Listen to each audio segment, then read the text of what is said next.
I appreciate your comments. And I know that you were at the vigil last week or the week before, and there was some good conversation that went on. And thank you for your very heartfelt comments. And I believe we all understand exactly how you feel and we share your concerns. Thank you. Appreciate it. Robert Hoke, followed by Katie Rasabi.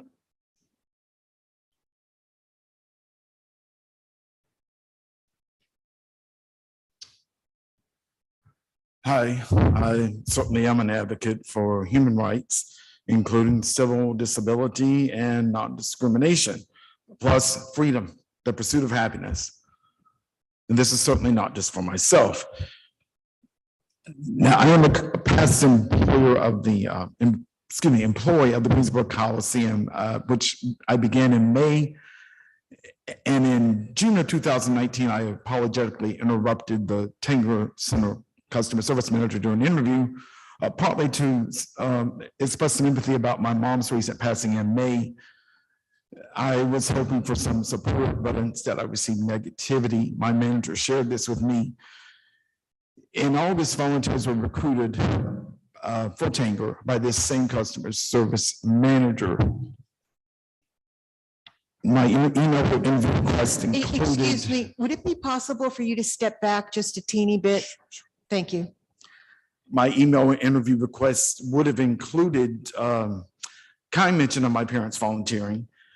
Now, the Coliseum personnel director and my manager did meet with me because I had new medical information.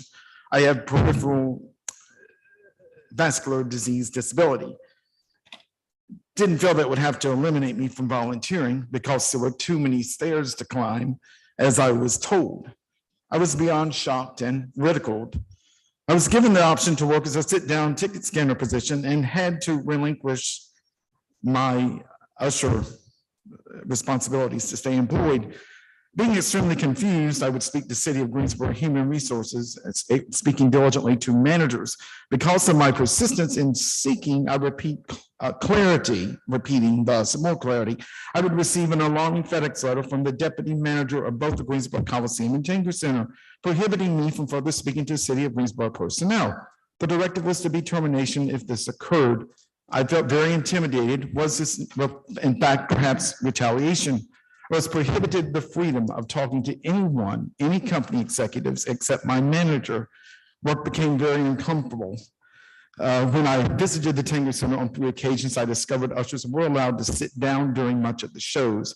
At the Greensboro Coliseum, this normally was not allowed. Ushers were sitting in specially designated chairs. I felt this was unfair to my Coliseum staff. And I discovered too that certain employees of both Greensboro Coliseum and Tanger Center were working at both locations. When I asked for the same privilege in an email to my manager, that request was never answered. I knew that everyone on customer service team was not being treated fairly and equally. Both executive directors of the Greensboro Coliseum and Tanger Center are the same. Why are just certain customer service employees being treated more fair with additional work opportunities? I have not found any humor or belittlement during this. I am now ineligible to work for either company. If you would like to give us the rest of your comments, or if you would like to email them to us, you can. And certainly we'll pass it on to the city manager. To the department city editor? To the city manager. I would appreciate that. I certainly would. And I Thank thank you. you for your time and listening. I felt this was very important for, not for just myself, but other people involved. Thank you. Thank you. Katie Rasabi, followed by Paulette Montgomery.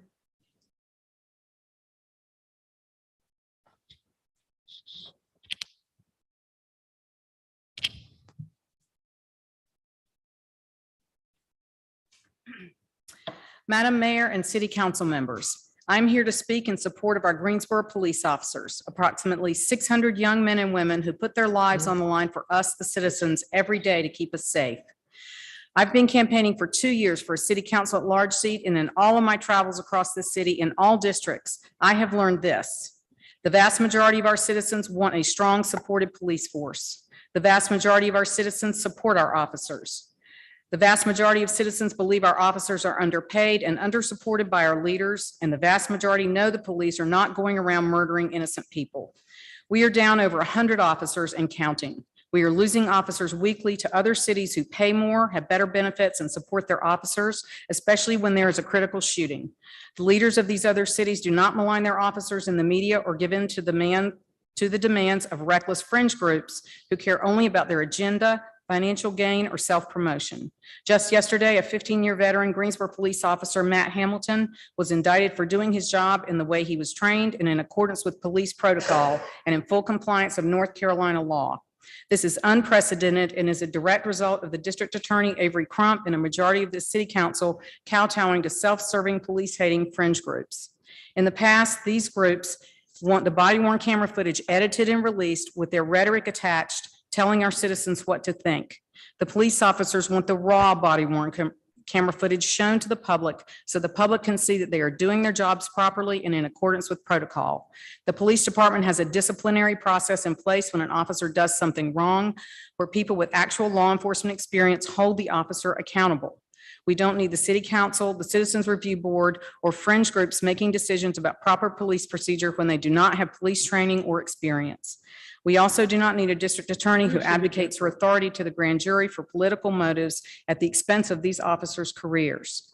In the last year, we've had officers ambushed by people who sought to kill them simply because they are police officers. Where's the public outrage from you, our leaders? Where's the coverage by our local media supporting our officers? We have over 3,000 calls a month to 911 with no officer to answer. We have had over 600 violent assaults this year and rising. When I do food distribution each week in East Greensboro, the people there tell me how they have bullet holes in their houses and they are afraid. They want and need police and openly say so. I ask you, our city council members and mayor, to definitively stand up for our officers and speak against the loud but few who criticize our officers without basis and with malicious intent and motives. It is your job to make sure your citizens are safe. With no police, I don't see how you think that is possible. Thank you. Thank you. Paulette Montgomery, followed by Christine Hepner.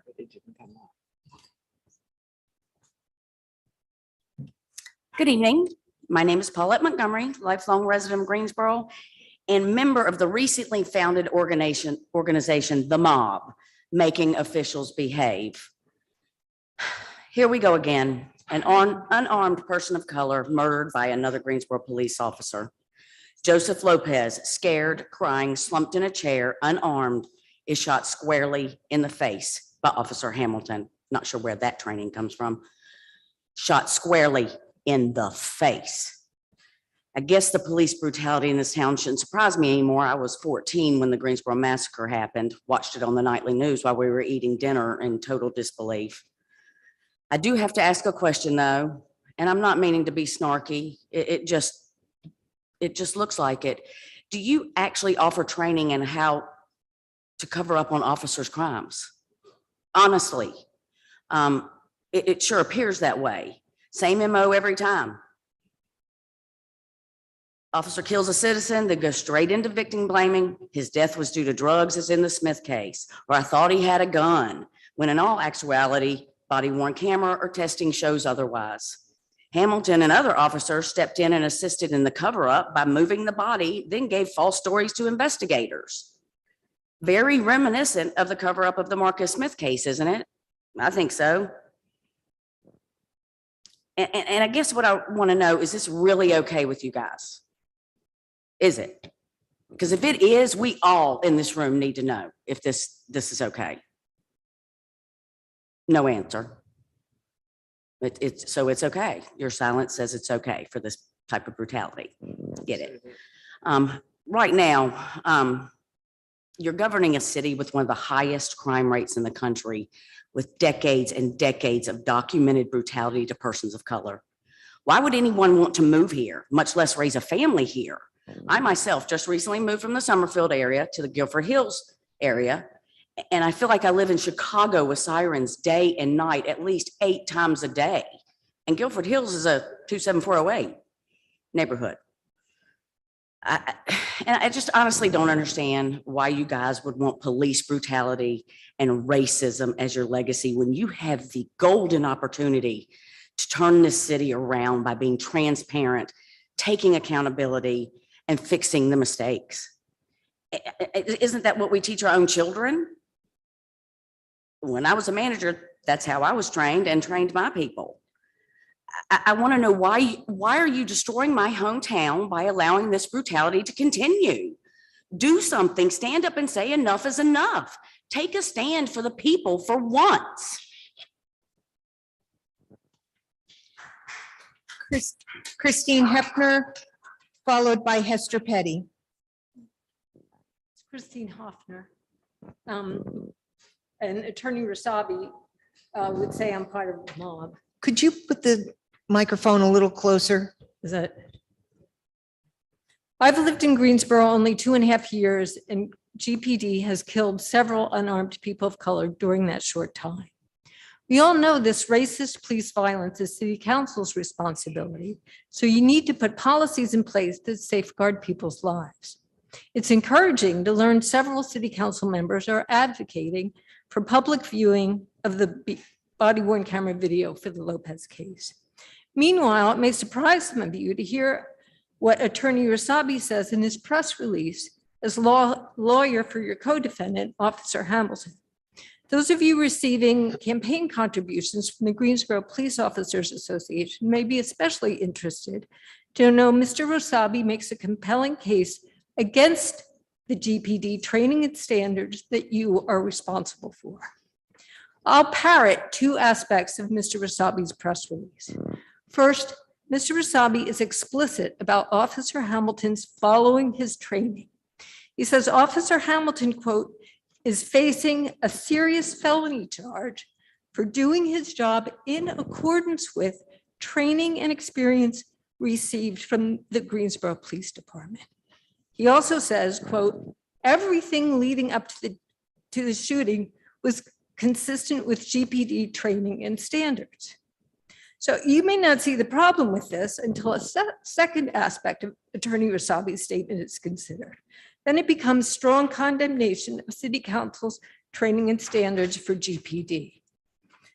Mr. Rasabi sets up a contrast between GPD's actions against Mr. Lopez and Guilford County Sheriff's deputies' actions. Mr. Rasabi refers to an incident a few days before Mr. Lopez's murder homicide by GPD when he barricaded himself with firearms. But Mr. Rasabi doesn't state the outcome of that incident. As the News and Record reported, Mr. Lopez, quote, surrendered peacefully after talking with the Guilford County Sheriff's deputy. Mr. Rasabi implies Mr. Lopez had a gun when the sheriff's deputy was able to get Mr. Lopez to cooperate with him. But your co-defendant set a dog on Mr. Lopez and shot him in the face when Mr. Lopez didn't have a gun. GPD's training sure looks bad by comparison. And you were responsible for the training that Mr. Rasabi says your co-defendant followed closely. This contrasts with Guilford County Sheriff's deputies' handling of a similar situation makes a very strong case against City Council's training and standards for GPD.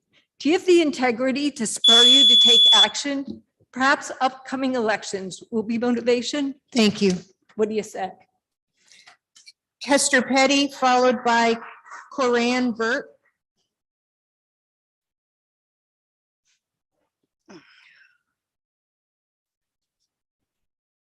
Good evening. My name is Hester Petty. I live at 3402 Canterbury Street here in Greensboro. I have read Police Attorney Rasabi's press release. I guess I'm a member of the mob that he mentions, though I object to his characterization that by speaking out against police misconduct, I am somehow seeking fame and fortune. Neither are worth the stress of coming here and speaking. But I'm here tonight because once again, the police chose to use excessive force rather than de-escalation to resolve a situation. He called us an uninformed mob. He's wrong about that too. I've spent quite a bit of time trying to find out how and why Joseph Lopez was killed last November through public information requests and email inquiries. Other than the autopsy report, the only real information I found was in the complaint that was filed by attorneys Flint Taylor and Graham Holt on Monday morning. According to that complaint, after a brief verbal exchange in which Joseph Lopez said he would come out if it was safe to do so, and of course, there's a man with a dog standing right there in front of him, and I quote from that complaint, defendant Hamilton then released his police dog into the room where Joseph was sitting. But according to Attorney Rasabi's statement, after releasing the police dog into the room, Officer Hamilton stepped into the room, and I'm going to quote from his press release, Mr. Lopez immediately turned towards Officer Hamilton with a black object in his hand, resembled a handgun, pointed it towards Officer Hamilton. Two very different narratives. Was Joseph sitting or standing? Did he have anything in his hand? If he was holding something, did it resemble a gun? Did it look like a cell phone? There's only one way for the public to know how and why Joseph was killed, and that's by watching the police body worn camera videos. So I hope that you will, in a strong presentation, convince the judge to let the people see these videos instead of a half-hearted effort that where the judge may say, well, maybe not. I'm just saying that. After the police cover-up of Marcus Smith's death in custody, I have no faith in what any of the city officials tell me. I want to see it with my own eyes. And in addition, we need an investigation by an independent outside source into the Greensboro Police Department. May I see a show of hands of any of you that are getting money from the Greensboro Police Officers Association? Because I want to know who I can count on. I did. I figured. Thank you. Mr. City Attorney, do you want to comment? Yes, Ms. Petty, I just wanted to let you know that maybe you weren't here at the beginning of the meeting, but we did make a motion before the court and we received an order allowing for the disclosure of the videotapes, first to council and then to the public. So we share that interest and have So it's pursued it. done. So I can guess I just be What I would clear? say beyond that is that many of the presentations about this, certainly heartfelt and understandable, assume that the facts have already been developed. That's the process that we're dealing with now. Witnessing the video, which I have not seen, and I don't think anyone else has seen, is part of that process. But the process is the process that we have here. I just want to be clear, because yeah, I've asked to see the video and we're going to see it. But the other side, are they going to see it before we see it? I just want to be clear about that because they demanded to see it. I just want to be sure that we all see this when it needs to be seen together. Or however, they see it first and then we see it, whatever that case is. I want to make sure we all see it around the same time. So you making sure that happens? I'm not sure of your pronouns. Who's they? Well, us, they, we see it. We see it. I think we are attempting to schedule opportunities for you all to see it within the schedules that you each have. Because you made some comment to me earlier about the other, I guess the attorney for the other side wanted to see Mr. it first. Rasabi is going to participate in the process of developing a compilation that won't change the base. Yeah, no, that's not my understanding. My understanding is that he's going to see the compilation, but he's not going to help create the compilation. I'm saying what the judge's order said. What, It's the judge's order. okay. Where's this noise coming from? Sorry, you'll have to be quiet or we'll have you removed. So you're saying the judge's order says this guy's gonna help put it together? Maybe put it together is too strong a term, but he wants to make sure that the compilation is not biased against his client. So could we, Can I, Can I go on just with see the the raw speakers and could footage? you take a look at what the judge's order and at the end I of the have it ready. speakers, tell us what the judge's order says? So we have Corinne Burt followed by Frank Barton. Like you said, my name is Corrine Burt, City Council, Mayor, TEM. I would like to address an issue. I'm very sadly grieved about this issue. I have, people call it inherited, but I have been appointed by the family with a huge responsibility of maintaining the sum of several properties. There's over 8,000 of them across the nation, close to 9,000. However, it has come to my attention. I'm sorry, can you speak a little louder or move Yes, closer ma'am. to the microphone? ma'am. Thank you. It's come to my attention that a lot of my properties, my family's properties that I'm supposed to be responsible for are being torn down without permit, without my consent, or without my knowledge. I was dealing with an identity thief. I recognize she is still trying to maintain my identity. Her name is Ramona Jessup. Maybe I should not have spoke that out loud, but I did. She's been tried and convicted. However, the latest was the Pepsi-Cola plant on Saturday. There was an auction of my husband's and my things that was supposed to go to my family's, a lot of RVs. And then she removed the things that were stored inside the Pepsi-Cola plant. And she proceeded to get onto a bulldozer and tear it down. Her excuse was it was supposed to go to a black man. Well, the News and Record building has also been attacked by her and her cohorts. There have been several buildings. There's a new complex going up on East Market Street for apartments. And lo and behold, it's being built on property that belongs to the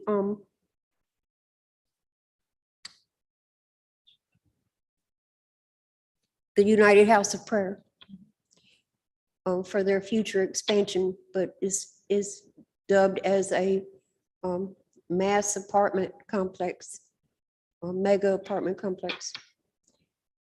This is very disturbing to me that the city council is not investigating who actually owns the property. They're not verifying their documents, such as the cone plant over on 16th Street. They started tearing it down without verifying the documents. Mr. City Attorney, could you have somebody from your office reach out to her? And as far as the buildings that are being torn down, if they're being torn down by city initiated Yes. orders, if you could We had show her 35 the, houses torn down as abandoned houses. if you and could They're not. show her the paperwork. I know that we can't get involved in civil issues, but if it's a question about whether or not it's on a city demolition list, could you provide her with the paperwork? May I question you one time? If it is a city demolition situation, do you try to get in touch with the owner of the Yes, property? the owners are always gotten in touch with, but the Oh, city attorney's I office, they'll, disagree with that strongly. the city attorney's office will, Well, at least I know who to go to. I will get your contact information and somebody will At be in least I touch know with who to you. go In to. reference to the All right. house of prayer, they could have Yes. never built anything unless it was proven that the house of prayer owned that land. They do own that land, ma'am. I've They- got the they do. verification, yes. I am responsible for making sure the taxes get paid and that the homeowner's insurance, land insurance, which brings me to, may I make a statement? I know I'm late. I'm sorry, but your time is up. Okay, Thank you. all right, thank you. Frank Barton, followed by Paul Potts.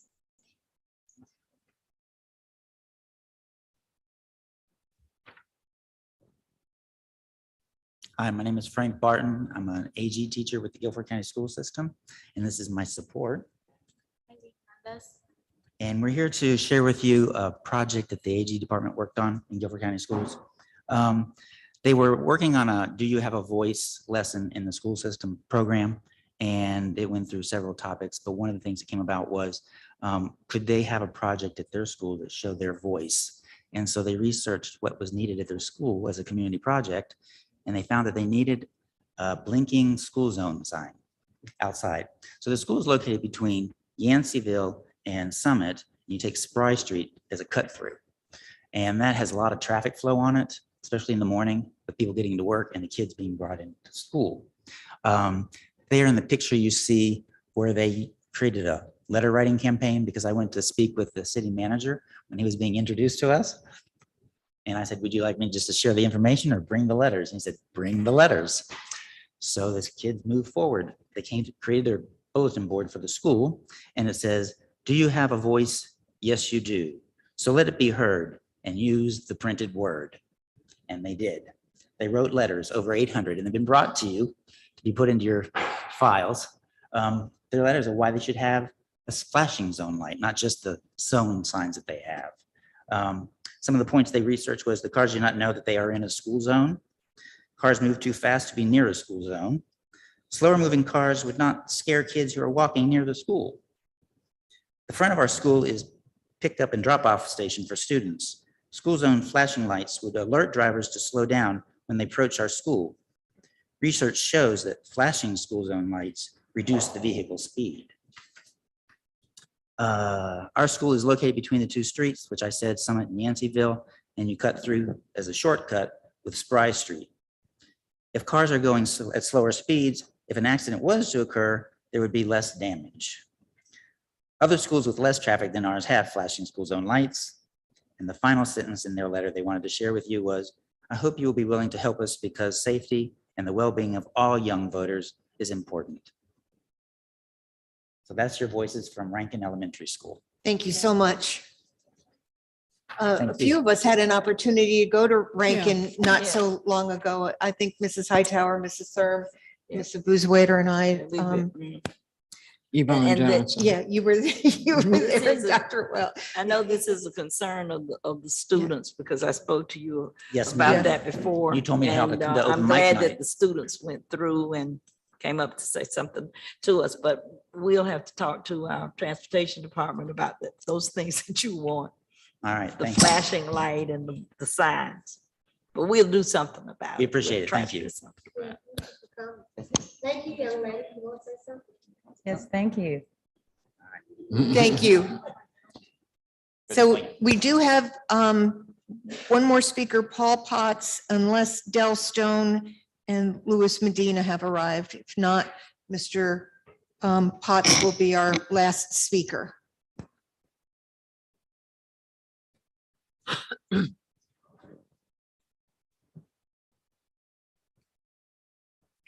My name is Paul Potts.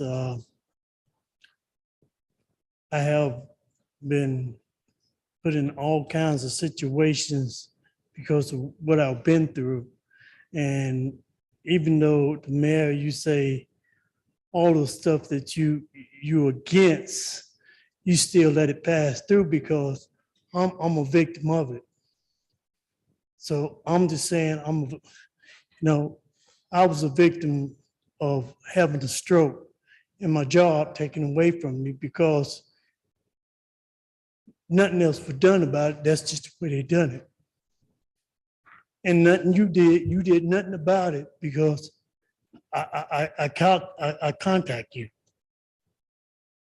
And you did nothing about it. Then I contact him. Then I contact him. I contact everybody I'm supposed to. And nothing was done about it. Even today, nothing is done about it. And he'll tell you, I've been calling his office almost 4 times a day.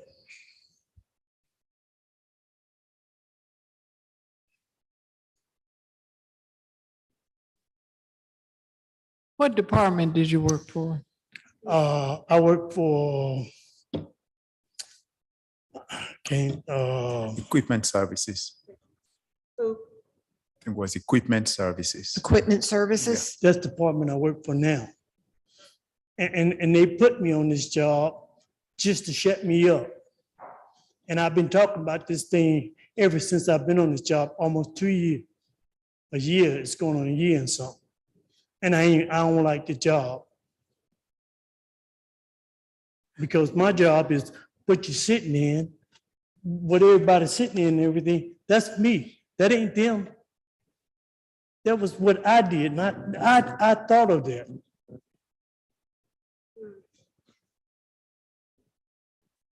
It don't make no sense how you say one thing, but you do a whole different other thing.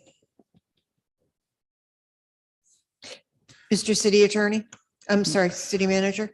Thank you, Mayor, Council. I first met Mr. Potts, I believe it was in February during one of our community conversations, and he did express this, and we followed up. So I believe Mr. Potts used to work for building services as a carpenter prior to the stroke.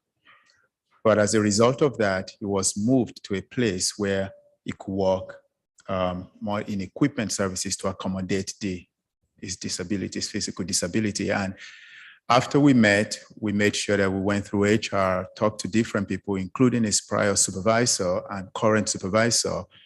And we believe that the position is currently in, even though he would like to go back to working as carpenter in building services, but the limitation is because of the current condition. And we believe that where he is right now is really what's best suited at the city to accommodate him to continue to work for us, while at the same time, we accommodate the physical disability that he has. But if council wants me to take a further look, I will. But we've been looking at this since March.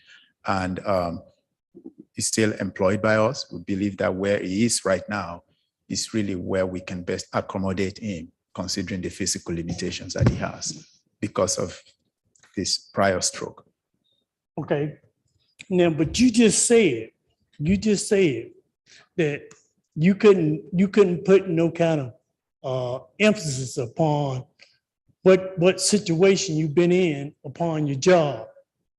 But at the same time, he's saying he can put a piece in there and tell me where I'm gonna go. You can't do that. You gotta be one or the other. Now, what happened was, and he don't know, that my company, by my doctor, your doctor, and my doctor already passed me saying I had a chance. I can go back to what I was doing. Now, this was back 2 years ago, almost. Now, here it is, I'm still fussing about the same thing. And ain't nothing being done. But I can also, we did offer Mr. Potts the option to take disability, but he declined.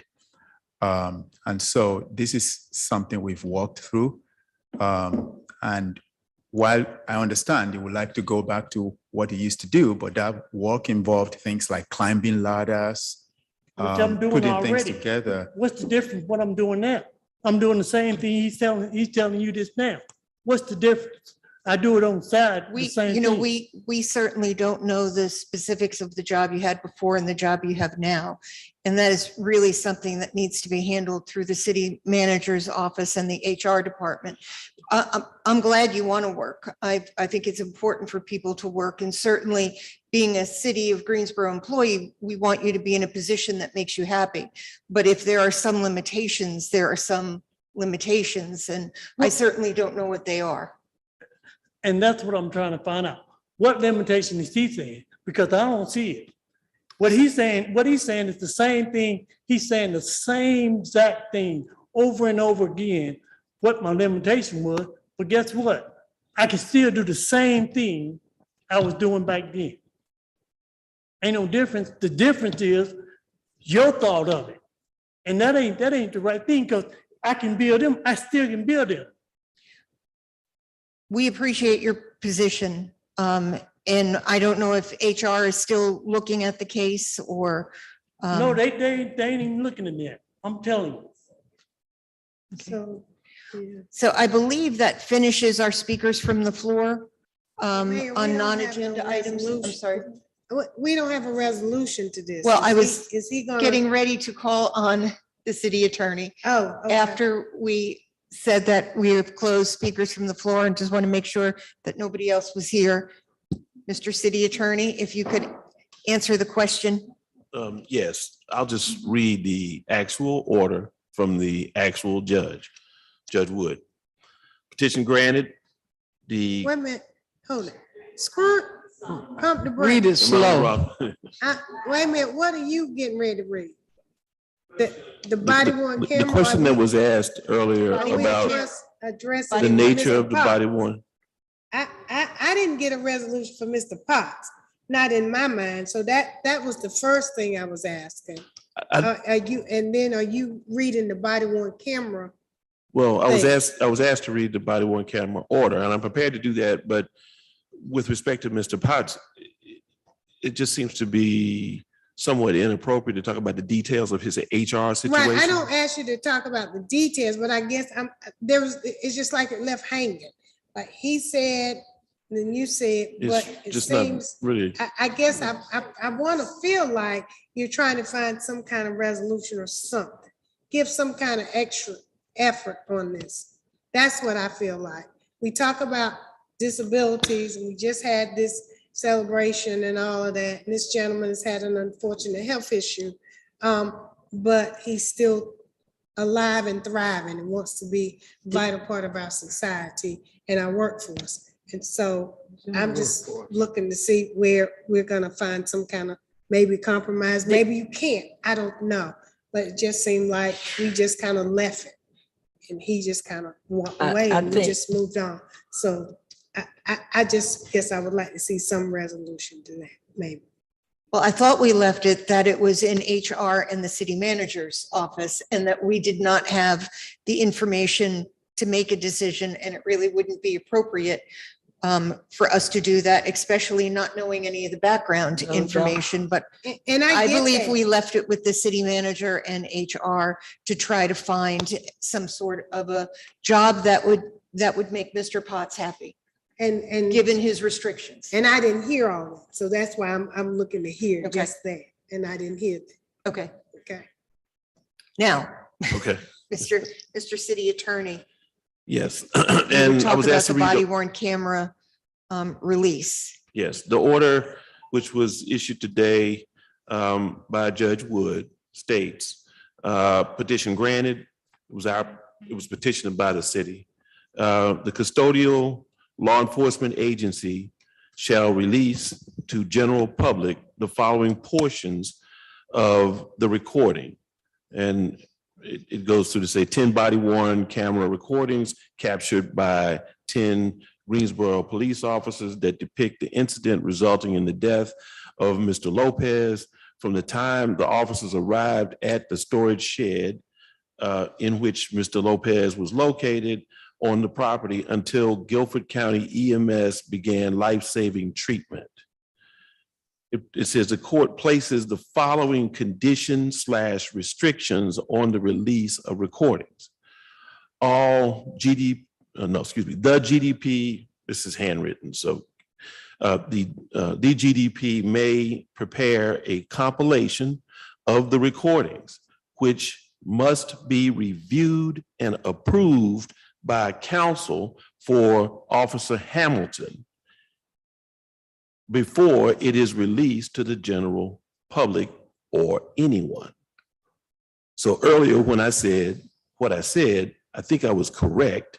It was not our position going before the judge that this would be allowed, but this was a contentious point in what was otherwise an agreed upon consent order. And frankly, opposing counsel actually asked for further restrictions, which the judge did not allow. So are you saying, I was listening closely, but I need to be clear. I'm sure I'm you not did. clear. Are you saying we can see the entire footage of the Yes. camera? So I wanna Nothing see- is removed. Yes, No group can censor it and take parts out. correct. So we will see the entire thing as it happened. You may. Okay. So but I think, not to put too fine a point on it, is that all of the video will be available for viewing. There's more than one video. I think it was Yes. said there were 7 I got it. officers there. I'm- But I'm then there clear. will be one compilation video, which, would be portions Compilations of the are- other videos. Compilations are fairly typically prepared in these circumstances because watching 10 videos that, I don't know how long they are, but more than a couple minutes. Would Well, be I'd like to see the time-consuming. raw Well, footage. That'll be your choice. last time they were posted to the website and people had the opportunity to view them when they had the time. Okay. As long as we can get to see the whole thing, because I'm concerned, so. I mean, the compilations are compilations of the actual video. It's not as Okay. if there's some additional video there. But why you have no opportunity to review to make a say in the compilation? Because if that's the case, they can pull it together the way they want to. Well, the city will, the GDP will prepare the compilation. Mr. Wasabi will have the opportunity to object to portions of it or that sort of thing. It will be a back and forth in that regard. But it will not eliminate any video. All video will be available. Okay. right. That's what I want. Nothing will be eliminated. That's important. Correct. Are we able And what I'm to, reporting to you is the outcome of a contested discussion. And I wasn't necessarily in favor of this particular outcome, but it is the outcome. Mhm. do we wait until after Mr. Wasabi has gone through this process before we see the video? Yes. Okay, thank you. Just a real quick question. So the full video will be available to the general public. Hugh? I'm sorry. So the full video will be available to the general public and the compilation. Yes. Okay. So are you assuming that the compilation will be done in the morning? As soon as possible? That's my assumption. You know about assumptions. I know. I'm just wondering, can he drag it out? Can he drag out doing the compilation? That would Potentially. prohibit us from then being able to see it. Because don't we think it's can't gonna see result it in you until not being able to after see the it. compilation. I think if, I don't want to forecast anything more than what we've said. I think you can expect that there may be some back and forth about it, and worst case scenario, we may have to go back to the judge. Well, I'd like to see it post haste. I'll tell you that, for me. And we will keep that in mind, given that it is purely about the compilation and not about the base videos. Right. So And we'll- the legislature tightened down on body worn camera release during the last session, and that was really unfortunate. It was part of a larger omnibus criminal justice bill, and they actually made it harder to get videos. I know that city council, all of us, including GPOA, want body worn cameras to be more readily available. That'll continue to be on our legislative agenda, and we'll continue to speak to our legislators about it. But it was made a little bit more difficult with this last legislature. There were aspects of it that were definitely made more difficult. I think the actual speed with which we were able to turn this around in one day was because of the new legislation. Thank you. Madam Mayor, I'm Yes. going to have to leave, and I wanted to, is it legal, Mr. Attorney, that I want to vote yes on 1-7 and 1-8? You can't Yeah, do you proxy can't. voting. No, I'm saying it up front. That's where I want to vote on these. Yeah, you It's have. not a proxy. I'm saying, and I didn't give anybody my proxy. That's what I want to do. Is that okay? So the No, only way you I'm can sorry, do but no. that is if you leave without us excusing you, and then you vote yes on Don't everything. excuse me then. All right, So she will be counted as a yes on the rest of the agenda if she's not That'd excused. be fine, because I didn't see anything I objected to. Okay. We will now move on to our consent agenda. Move the consent agenda. Second. Madam Mayor, I'd like to take off item on the consent agenda tonight, please. What did you want to take off? It is item number 2, G2. And is that for the ability to vote no? Well, not only just no, because I want to not only vote no, but I need questions. There needs to be some explanations around this item. So is this time sensitive or can we put it on our next agenda?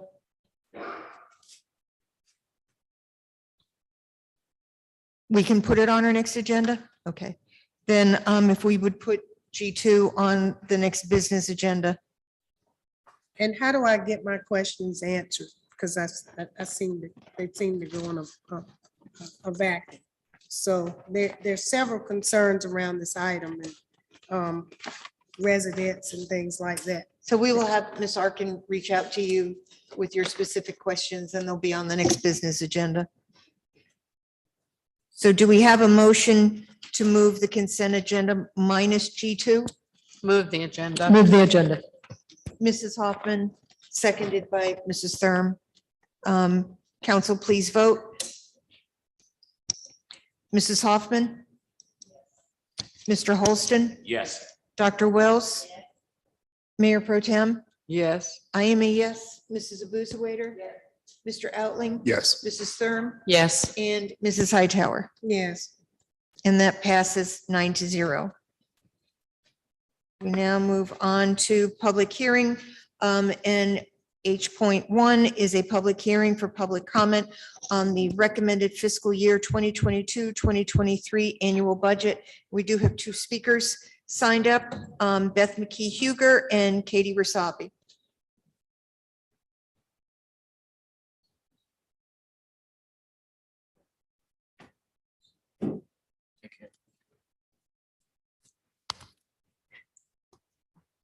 Good evening, Mayor Vaughn and Mayor Pro Tem and the rest of the council. I'm Beth McKee Huger, 408 Woodlawn Avenue. A few years ago, about 1 in 3 Greensboro residents did not have housing, decent housing that fit their budgets. I'm not sure how many now don't have decent housing because the cost of housing is going up like that and wages are not. The draft budget is totally amazing in that it has a penny on the ad valorem tax value for the Nussbaum fund. And this is a fund that was created in 1988 or 89 on a penny on the tax dollar for housing. And here we are in 2022, getting back to the original intent and the original amount. The note at the bottom of the pages in the budget, talking about the Nussbaum fund, says the 1.6 million that will be added to this fund by taking it from 0.69 to a penny will be used for implementation of housing support programs. And I understand there's a possibility of even dedicating more than that, a bigger portion than that of the penny to housing programs. Thank you for your bold decision. I know that this has taken a lot of work from a lot of people to get to this point, but it is truly amazing so that we can begin to make a dent in that the supply of decent affordable housing. The other thing is that I'm looking forward to supporting the housing bond and on the July 26th ballot and looking forward to hearing more and more about what the bond can accomplish and to helping to promote it. So thank you for that. And everybody listening who votes, please vote for the bond. Thank you. Thank you. I believe that Mrs. Rasabi has left the chamber. So that is the only speaker we had signed up on the budget. If we could have a motion to close the public hearing. Moved by Mr. Holston, seconded by Ms. Abuzawader. All in favor, say aye. Aye. Any opposed? That passes. Is it 8 or 9-0? 9. It passes 9-0. Item number I.1 is a resolution to approve a 7-year contract renewal in the amount of $1,110,000 with Greensboro Sports Foundation. Madam Mayor, I need to recuse myself. I received no compensation, but I do serve on the board of the Sports Foundation. Thank you. Move the item. Excuse me? Moved by Mrs. Hoffman. Madam Mayor, under that circumstance, there's no need for a vote. We weren't, we were moving the item. Thank you. My apologies. Yeah. Yeah, I know that this is a little different than other recusals, that this doesn't require. I knew it's a different process, and that's why I was concerned Yeah. we were going down the traditional route, but just so the public knows, there's a new statute in place that impacts board members, non-compensated. Otherwise, they really wouldn't have to recuse themselves under these circumstances. And it has a little bit different process. So Thank you. that's the process. So it's moved by Mrs. Hoffman, seconded by Mrs. Thurm. Council, please vote. Mrs. Hoffman? Yes. Mr. Holston? Yes. Dr. Wells? Yes. I am a yes. Mrs. Abusa, I'm sorry, Mr. Outling? Yes. Mrs. Thurm? Yes. Mrs.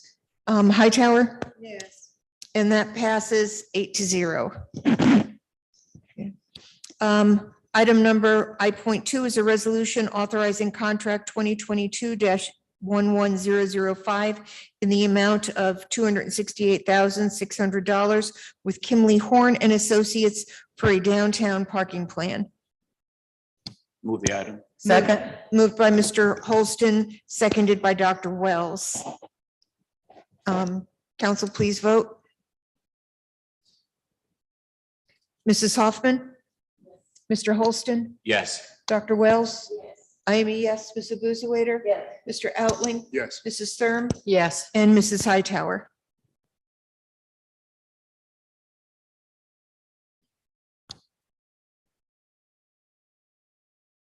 No. And that passes 8-1.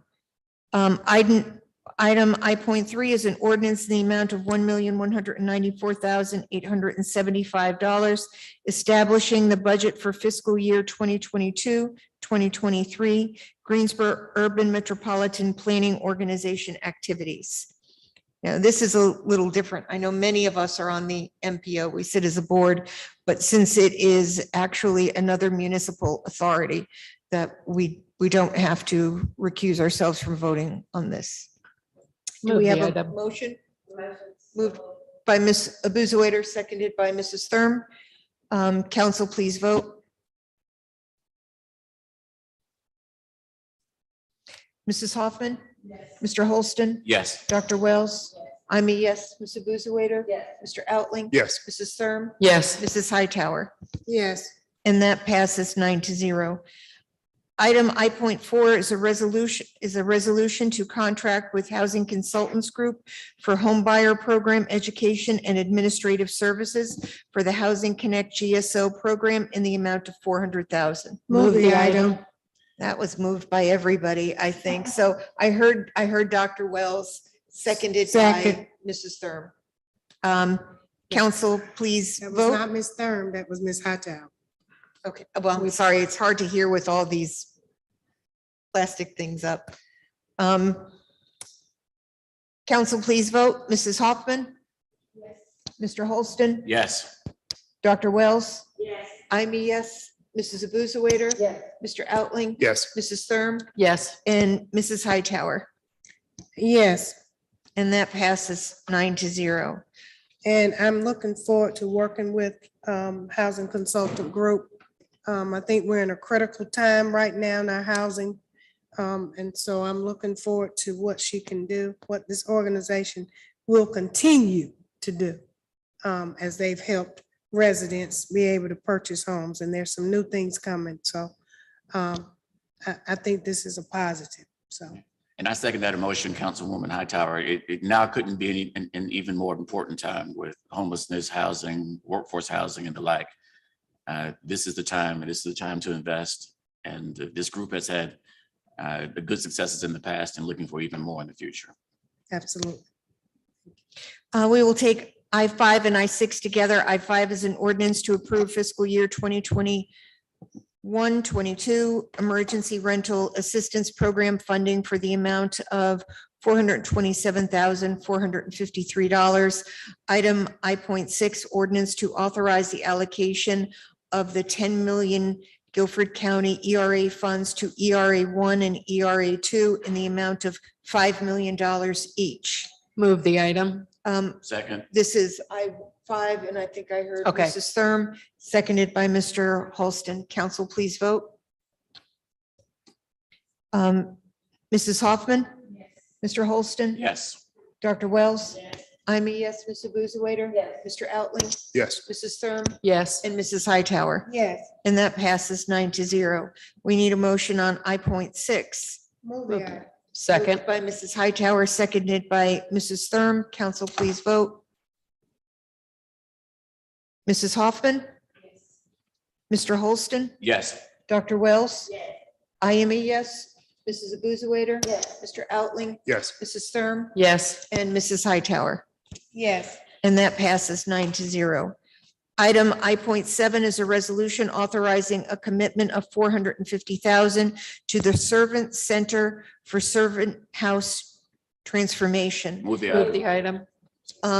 Moved by Mr. Holston, seconded by Mrs. Thurm. Council, please vote. Mrs. Hoffman? Mr. Holston? Yes. Dr. Wells? I am a yes. Mrs. Abuzawader? Yes. Mr. Outling? Yes. Mrs. Thurm? Yes. And Mrs. Hightower? Yes. And that passes 9-0. Item I.8 is a resolution authorizing a commitment in the amount of $60,000 for Juneteenth Greensboro Festival support. Move the item. Moved by Mrs. Hightower, seconded by Dr. Wells. Council, please vote. Mrs. Hoffman? Mr. Holston? Yes. Dr. Wells?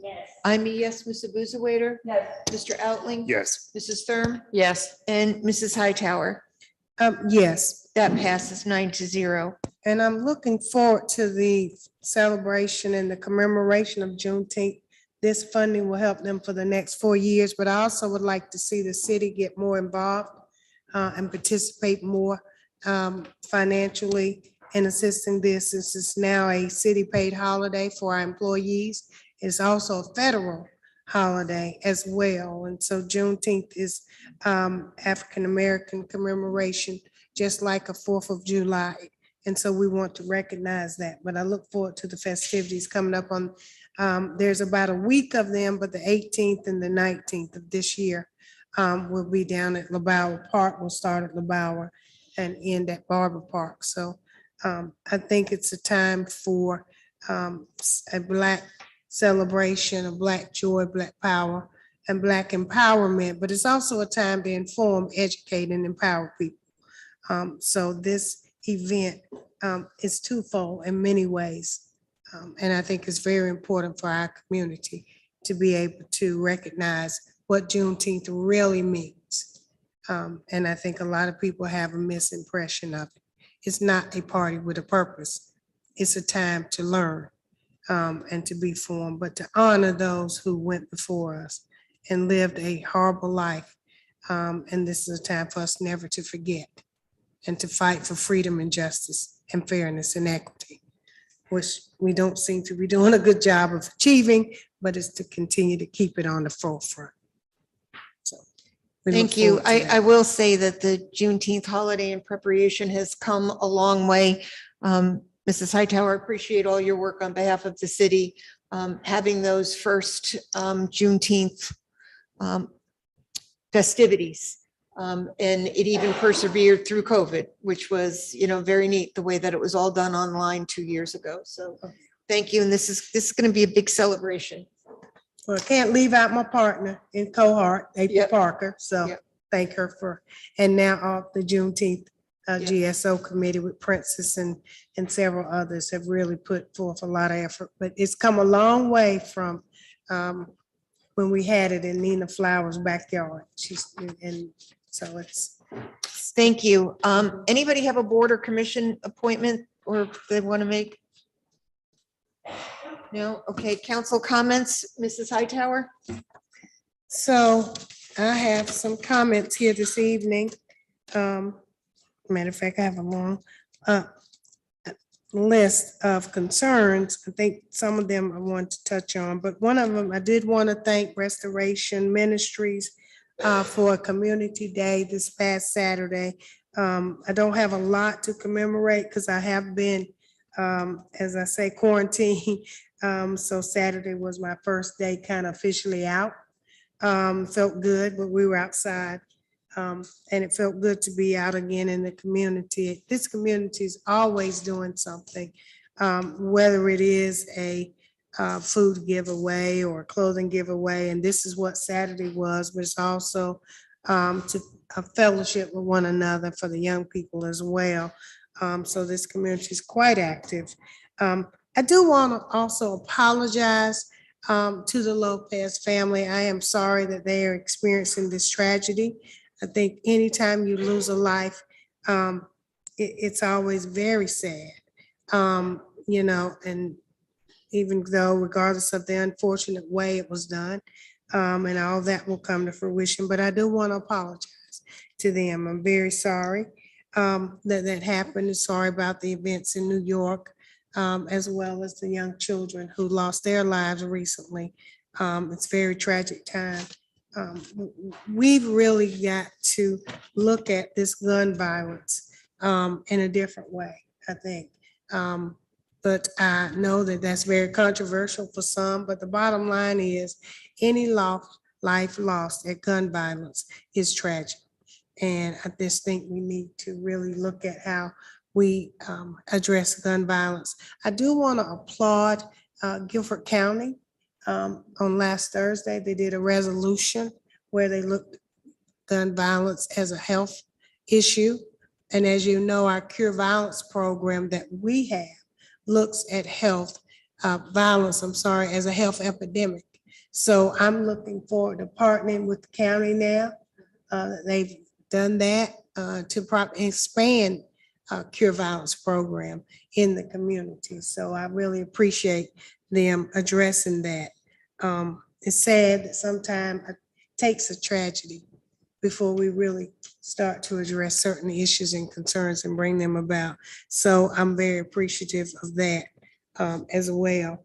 Also, I'm very concerned about the budget. And I know we had the public hearing around the budget, and I'm really troubled that many people didn't talk about the budget tonight, but I really want us to look into some of these capital projects, especially in Parks and Rec. Very disturbing to me that the parks in our community, the pools did not open last weekend when everybody was off. All the young kids were home from school and it was a holiday. And the pools did not open because there was mechanical issues. And I understand, that does happen, but we got to stop band-aiding this. We need to make sure these pools open. No child should have to be driven across town to go to a pool. We were bused to get an education. We should not be bused to go to a pool. And I applaud the efforts and the creativity to address that issue, but that's got to stop happening. We talk about equity, and that's not equity. It is not. So I hope that, Mr. City Manager, you're looking in that budget. And if we need to use ARP money to bring these pools up to a better standard, that's what we need to do. That's what that money is for one time, not to go sit somewhere in a general fund and just grow interest. If we are not investing in this community the way we should, then we're irresponsible. And so this is what I'd like to see done, because it's very concerning to me. And the community, to when the pools were not able to open last week. I appreciate that everyone made an attempt to bring them up. I think the Windsor pool doesn't open until the 9th. Warnersville pool did open this past week. But we need to make sure our young people have spaces to go into. And the rec centers are critically important to making sure our community is, active and involved. So first thing, if something happens and then they say, oh, well, they just got into trouble. No, our rec centers need to be there for them to be able to participate and in their community. It's critically important, and why we haven't invested in these rec centers to the tune that we really should have a long time ago. Makes me a little angry, I gotta tell you. We got Gillespie and we lost a great food vendor because it's not brought up. Warnersville needs done. And so, I hope we look at these places and invest in these and do some capital project investing and utilizing some of these ARP dollars to do just that. It's not only just investing in a building, but it's investing in people. And we got to do that in this community. So I'd like to see, and I know we'll talk on Thursday, but I'm giving you that charge because, this community deserves better. And it deserves to be treated equally. And right now, when we talk about fairness, it's not fair. It's not equitable. And so we're gonna do better. I know that. And we're gonna get these parks and pools and rec centers back into better shape so that we're enjoying recreation this summer in our communities. So, thank you. Thank you, Dr. Wells. On our last concerned citizens meeting, we have them once a month. We were blessed to have our city manager address the group, and they were quite engaged, asked them a lot of questions, and the feedback was wonderful that they learned a lot. And I had a chance to participate at the Oak Street luncheon. They were celebrating women, and it was an elegant affair. Lady Burnett was the speaker, and the women were really, they were pampered and they enjoyed it. But the Oak Street Health is a real value to our community. And those of you that don't know about it, you should learn more about Oak Street Health because they provide a lot for our people. In the Renaissance shops on Phillips, we have another business that has come to the Renaissance shops, and that's My Pharmacy. And they have delivery service, and I want to say that the folk who live in the area, let's support, because we've been trying to build the shopping center, so now we have another a business there. And one of the businesses that has been there is Little Chefs, and they've added a Sunday brunch. So if you want to have Sunday brunch, you can go by Little Chefs. So things are growing, and as we voted on tonight to give some rental assistance, we realize that citizens are going through quite a bit, and gas is high, food is high, and everything's high. So we're working and hoping that things will get better. We're going to do what we can to make it better. So I thank all of you who voted to give some relief tonight to those who are in trouble. Thank you. Mr. Outling? Thank you. A few brief comments. I first off want to thank the city attorney's office for their quick work in connection with seeking order from the court to release the body worn camera footage relating to the death of Mr. Lopez. And as Ms. Hightower expressed, definitely want to express condolences to Mr. Lopez's family. I know it's a tremendous loss. Secondly, with regard to the budget, I'm looking forward to seeing the manager's revised budget. Further to that point, I think it's really important for the budget to reflect the council's priorities, especially where a budget calls for the greatest tax increase I think that we've probably seen in our city's history. One area in which I've encouraged the manager to look for additional resources to really further certainly the priorities that I have in my position as a council member with regard to compensation for police and fire is there's $12 million that's allocated for debt service. And what I would say it's akin to when the city issues bonds, that's like purchasing something on credit card. The city over time has to pay.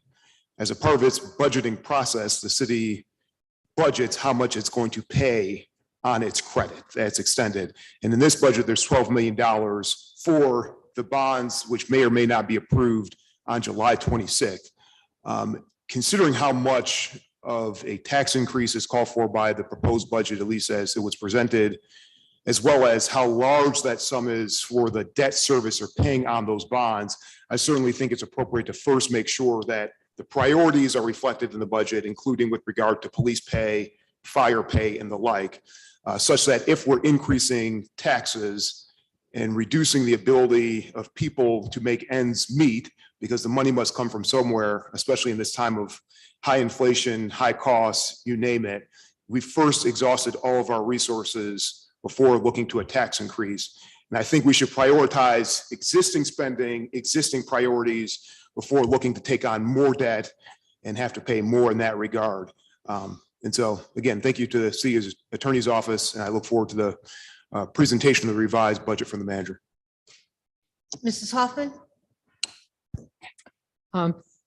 Triad Stage had an announcement on Saturday afternoon last week for their reopening after a 2-year hiatus. And so the new season will open in the fall. So I think that was that will be wonderful to see that building not shuttered downtown again and to have live theater.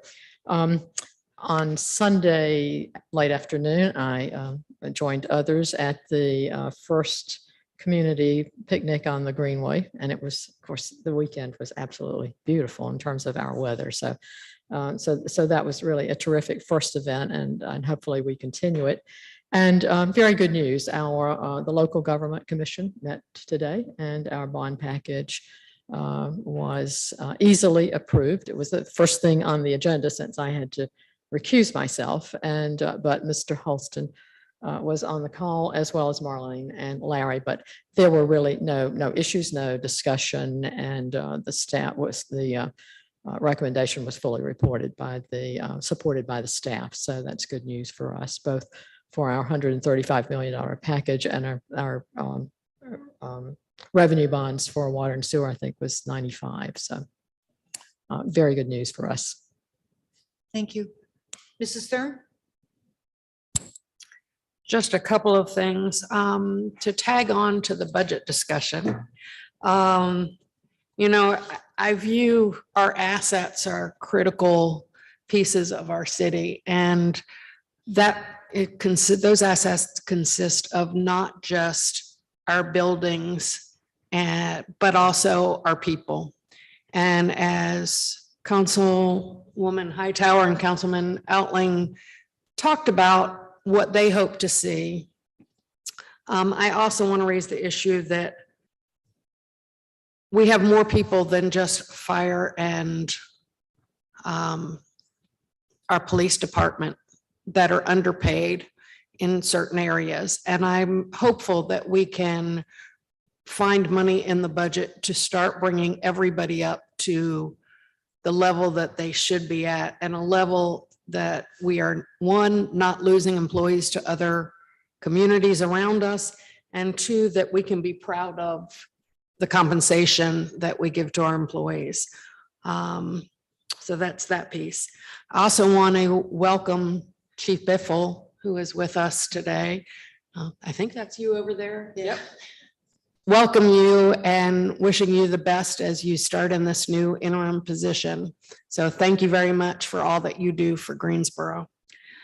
And last but not least, July 26, July 26, July 26, there is an election, and people, the general public is not aware that our general election is July 26th.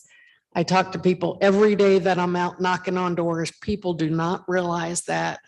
And I just ask all of us to make sure that that's top of mind with everybody that we speak to, every group that we see, that we remind them about the importance of coming out to vote on July 26th. That's it. Absolutely. Mr. Buswaiter? Thank you, Madam Mayor. Just a few things. May 25th, several of us were at the grand opening of the new fire station on Franklin Boulevard. Dr. Wells, Mr. Holston, I believe Ms. Hoffman was there, along with Mrs. Thurm, and Sharon Hightower spoke, of course. So that was very exciting to see another fire station in operations. So it was really, really good. I had the ability to attend several Memorial Day tributes. I attended the Milliken Black Cap service at Country Park at the memorial site, and want to thank Parks and Recreation. They keep it maintained and they do a very good job. I also went to the memorial service at Maplewood Cemetery, the Just One Foundation, and several of the VFW members in the area. The Boy Scouts go out all the time and clean the headstones, and it's really a very touching service. Mrs. Thurman and I gave opening remarks at the retreat for the commissioners that fall under the Human Relations Department. That is the day Mrs. Hightower was under the weather, but we filled in for her, and I think we did a pretty good job. The commissioners appreciated it. And one kind of sad note, Mayor Pro Tem and I attended the homegoing service for Yvonne Dewar, who worked in the city manager's office for many, many years, and many of us had kind of grown close to her, and it was a very touching service. And she served 25 years at A&T as an assistant to the chancellor, and she worked here for 15 years. So we certainly am going to miss her. I did want to highlight in your GMA trends, if you pull that out, if anyone ever reads those, our city manager was highlighted, and also Melanie Neal and 911. So these things are kind of important sometimes. They kind of highlight people that we know, and it's good to see that goes out into the community as well. As for the budget, I do believe the city manager has heard us loud and clear. I know that in our work sessions and in individual talks that I do believe that he knows how much we want to make sure that our employees are compensated appropriately. And yes, folks, that does cost money. So I want to make sure that, you know, we can keep the employees that we have, we can retain them, and they don't go to surrounding communities because they are paying more. So that's one thing I think we've all been certainly is most important to us. So that's all I have, Madam Mayor. Thank you. Mr. Hull? Yes. I failed to mention that this was Pride Month. So I'd just like to remind everybody that this is Pride Month, and I look forward to some of the celebrations around town. And as you all know, it has very special meaning to me and my family, and it's an exciting time. Thank you. Thank you. Mr. Holston? Thank you, Madam Mayor. Several things. First of all, I'll say thank you to our city attorney for, and you've been thanked for this already, for expeditiously working on that body worn camera video for the Lopez case. It's very important to have the transparency and to get information out so that everyone has the opportunity to see, and then have the courts do as they may. Next is housing. We've done a lot with housing today with the motion for the Housing Consultants Group, for the ERAP funding, and also for the Servant Center. Many of you all know that I currently serve as the vice chair of the Greensboro Housing Coalition, soon to be the chair of the coalition. And so safe, affordable, fair housing is an important topic for me. And that includes those cases of rental assistance. And we're working on some good things for that. Our community is hurting as a whole from inflation, from housing, and we need to come up with some solutions, but we also need to make sure that we're bringing in those community partners who are the ones who are the boots on the ground, the one who already touch those consumers. And then we can, from council, do the support and the investment and the land use as it is to help complete that holistic service. Next, I'm also the liaison for the War Memorial Commission, and I know that I come here and I'm probably one of their biggest cheerleaders.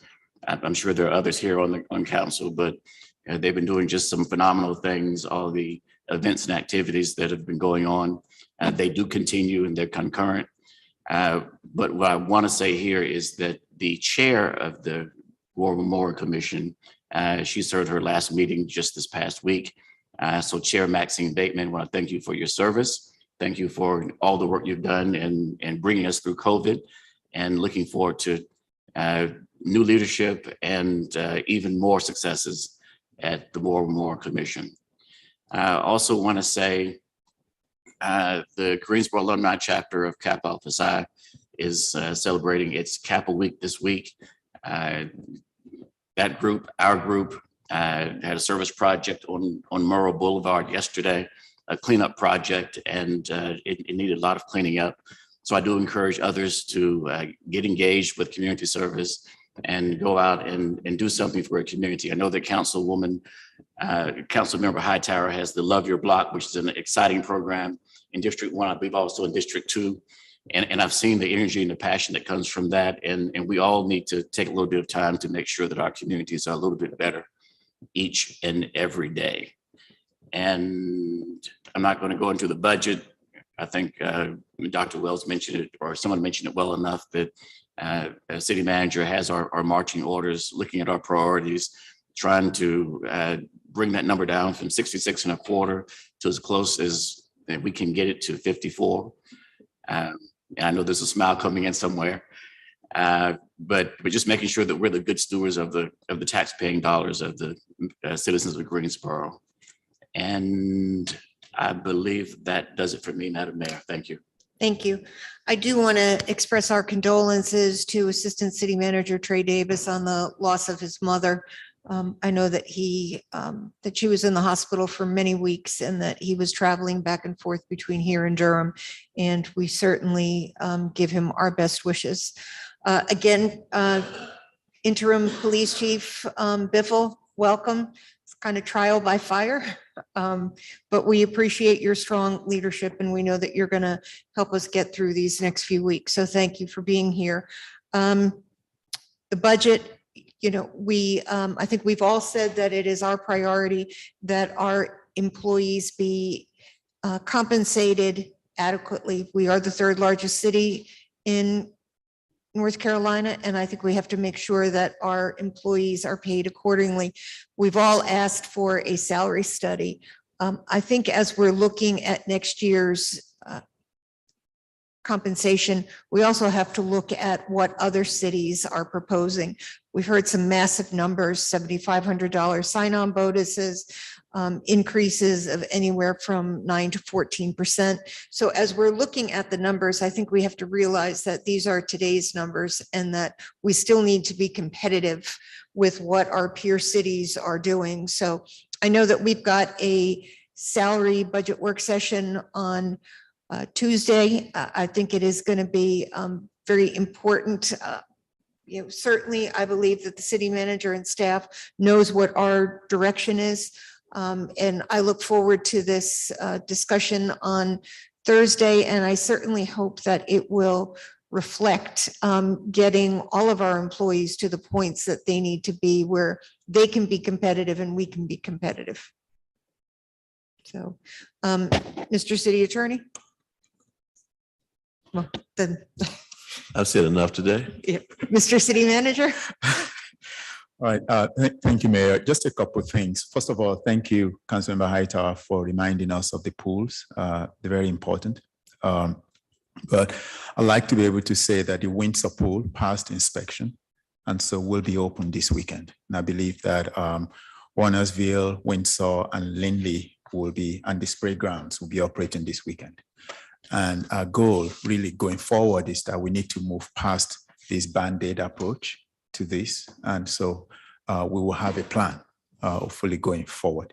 But I also want to echo what Councilmember Hoffman said with regards to LGC's decision today, but I wanted to use that to thank our Finance Director, Marlene Druga, for really helping us to shepherd that process and discussions today. So thank you, Marlene. And then thank you for your comments on the budget. I know we've been having a lot of conversations and we know where your priorities are, but we also understand that you care very much for this community as well as for our employees, and just like we do as well. So we have, we continue to work on this, but I just wanted our community to know that we do have the budget simulator online. So people can go, it's really on our website front page, and they can go there and still be able to express themselves and use the calculator.